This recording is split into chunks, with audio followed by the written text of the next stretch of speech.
গত কয়েকদিন আগে হরিণঘাটার বিজেপির বিধায়ক অসীম সরকার বাবু যে কথা বলেছেন, সেই কথা দ্বারা এলাকায় হিংসা ছড়াতে পারে, দাঙ্গা হতে পারে, মারামারি হতে পারে, খুনোখুনি হতে পারে, এলাকা ধ্বংস হয়ে যেতে পারে। মারামারি করে নিজেদের মধ্যে সমাজকে ধ্বংসের দিকে ঠেলে দেওয়ার মতো বক্তব্য দিয়েছে।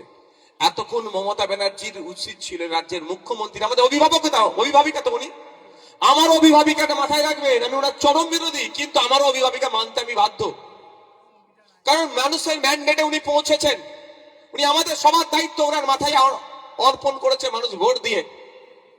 তো ওনার উচিত ছিল এতক্ষণ ওনার নামে অভিযোগ দায়ের করে পুলিশ সুমোটো করে ওনাকে তুলে জেলের মধ্যে রাখা।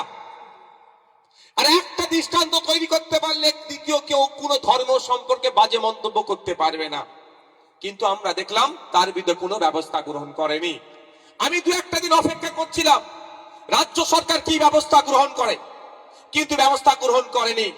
সেই ব্যবস্থা গ্রহণ করতে হচ্ছে কাকে? ভাঙড়ের বিধায়ককে। আমি লিখিত অভিযোগ এফআইআর করেছি অসীম সরকারের বিরুদ্ধে। তিনাকে প্রমাণ দিতে হবে। তিনি যে কথা বলেছেন একাধিক ধারাকে উল্লেখ করে আমি জানিয়েছি থানাকে, প্রশাসনকে জানিয়েছি কি কি হিংসা হতে পারে, কোন কোন সেকশনকে ভায়োলেট করেছে, বিএনএস এর কোন কোন সেকশন অনুযায়ী তার বিরুদ্ধে মামলা হওয়া দরকার, সমস্ত বিষয়টা উল্লেখ করেছি। মমতা ব্যানার্জি তার পুলিশের যে কাজটা করার দরকার ছিল, ভাঙড়ের বিধায়ক হিসাবে আমি সে কাজ করেছি। এরপরেও যদি ব্যবস্থা গ্রহণ না করে আমি আপনাদের জানিয়ে দিতে চাই আমি আইনের দ্বারস্থ হব, কোর্টের মাধ্যমে এটা আমি বোঝাপড়া করে দেব। কারণ সংবিধান যেখানে ধর্মচারণের স্বাধীনতা দিয়েছে, ধর্ম পালনের স্বাধীনতা দিয়েছে, ধর্মীয় কাজকর্ম করার স্বাধীনতা দিয়েছে, সংবিধান কোন জায়গাতে অন্য ধর্মকে নিয়ে কুরুচিকর মিথ্যা অভিযোগ, যে অভিযোগ তুললে ধর্মে ধর্মে আঘাত লাগতে পারে, হিংসা ছড়াতে পারে, এই ধরনের কথা বলার স্বাধীনতা দেয়নি। ফ্রিডম অফ স্পিচের স্বাধীনতা দিয়েছে, কিন্তু ফ্রিডম অফ স্পিচের নামে কোন ধর্মকে নিয়ে, কোন মানুষকে নিয়ে, কোন জাতকে নিয়ে, কোন ঠাকুরকে নিয়ে, কোন দেবতাকে নিয়ে, কোন যিশুকে নিয়ে, কোন বিষয়কে নিয়ে অশ্লীল মন্তব্য, মিথ্যা মন্তব্য, যে মন্তব্য দ্বারাই সমাজে বিশৃঙ্খলা হতে পারে, এই বলার স্বাধীনতা কিন্তু নাই। তাই যদি প্রশাসন এর বিরুদ্ধে, মমতা ব্যানার্জি যদি এই অসীম সরকারের বিরুদ্ধে ব্যবস্থা না গ্রহণ করে, তার বিরুদ্ধে আমি প্রয়োজনে আদালতে যাব, মামলা করব এবং আইনের মাধ্যমে বুঝে নেব।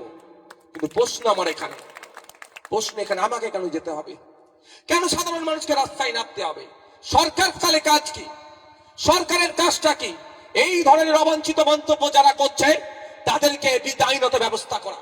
তবে একটু জানিয়ে দিতে চাই, শুধু অসীম সরকার নয়, কালকে কেউ যদি হিন্দু ধর্মকে নিয়ে, খ্রিস্টান ধর্মকে নিয়ে, দেবত্ব সম্পদ, দেবদেবীকে নিয়ে বা কোনো বিষয়ে যদি এই ধরনের অবাঞ্ছিত মন্তব্য করে, আপনাদের আমি বলে যাই ভাঙড়ের বিধায়ক হিসাবে তার বিরুদ্ধে আমার আইনি লড়াই থাকবে, কলমের লড়াই জারি থাকবে, তাকেও ছেড়ে কথা বলবো না।